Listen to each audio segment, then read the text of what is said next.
in this section, we're going to talk a little bit about noise and interference in our data, and especially specifically on how it could affect potentially a design, an experiment design or experiment plan. So first, we're going to define what noise and data are. Noise and interference are. So let's say we have a signal, all right, that's proportional to a sine. It's a constant plus a sine wave. Okay. Now that signal, all right, if I'm going to draw it in red here, all right, would look like this. All right. Now, noise is the phenomenon where you have a variation in the signal as a function of time.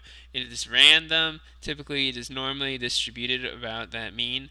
So it may affect the resolution of the measurement, but it does not affect the overall trend. If you filtered out this data, you would still estimate that the signal would be equal to 2, y the signal as a function of time would still be equal to 2 plus sine 2 pi t. All right. Now, if you have interference, which is an undesired trend that's added to the true signal, this affects the overall observed trend within the data. Right. So, if you notice, so you would no longer think, based off of this signal, that the signal you're trying to measure is equal to the 2 plus sine of 2 pi t. So interference can be caused by multiple signals traveling along parallel wires, but the major thing is to try to eliminate interference or minimize interference whenever possible in your experiments. Okay? So, in addition to noise, one way that you can get rid of interference and reduce the noise associated with other variable within your um, independent variables, or sorry, within your dependent variable that you're trying to measure, is to use a technique called randomization. Right. So randomization is the practice of changing the order or modifying the independent variables in an experimental plan to minimize the effects of uncontrolled extraneous variables. Okay. So we're going to go through a couple of examples here. Example 1.5 and example 1.6 that talk about the application of randomization. All right. So if you are going to, so the need of your company is you want to manufacture a composite material. All right. So in order to manufacture that composite, you need to add a binder to a epoxy resin to create a gel. The gel is then used to impregnate a fiber, typically it's carbon or glass fibers, to create a very light, strong composite. This process is called, this is a layout process, all right. And then the strength of this composite is depends on the percentage of binder within the gel, all right. But it's also could be dependent upon the operator who mixes the binder and epoxy resin together. So what we know is that the strength of the composite is a function of both the binder as well as the operator, right, who mixes the binder and the resin together. All right, so we're going to assume that the strength is not only affected by the binder and the operator. Right, there's no other things that are affected in the binder. All right, so the task we're going to have is develop a test matrix to randomize the effects of the operator.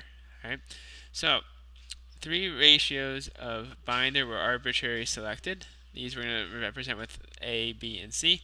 3 operators were also selected, all right, Z1 through Z3. Each operator could perform a layout for each binder, all right, so basically there'd be 1, 2, 3, 4, 5, 6, 7, 8, 9 tests, all right, and then you could look at the trends within each block. So each block is basically within each operator, right, to determine how that affected the binder gel ratio,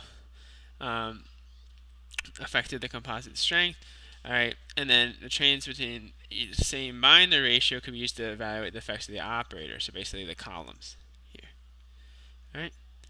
So so so that's our first experimental plan.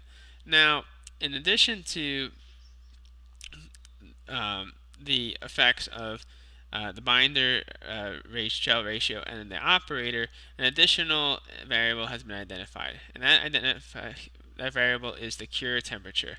So depending on the cure temperature, it may also affect the strength of the composite. So we're adding one additional variable here. Okay, so all right. So what we're going to do is we're going to develop another test matrix to randomize the effects of the operator. All right.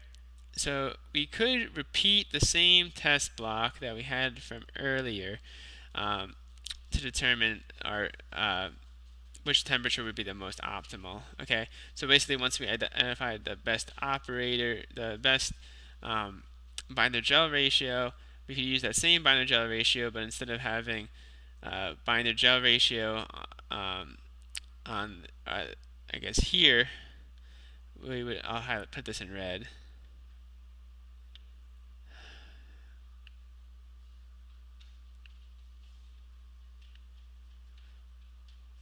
Stay with me here. So we, instead of being a binder ratio, we would then have curing temperature would be here, but we'd repeat the same experiment and we run it again. So we would have 9 from the original experiment plus 9 from the new experiment to give us a total of 18 for this experiment here. All right, so that so an alternate way to reduce the number of tests needed and to randomize the effect would be to use something called a Latin square. Right? And what a Latin square does is we take each operator, we let them do each binder, right? So they each will do the binder, and they will A, B, and C, but they'll do each binder only once at a specific temperature, right? So operator 1 will do temperature 1 with binder ratio A. We'll do with binder ratio B. We'll do temperature 2, and temperature C. He'll do binder ratio C. He'll do the third temperature, and then the other operators will use different temperatures for each of the different binders. Okay, so this allows you to see all the different effects as the other experiment with a reduced number of tests. So the amount of time it takes to do the test would be cut in half the time. All right. So you can see as if you get more and more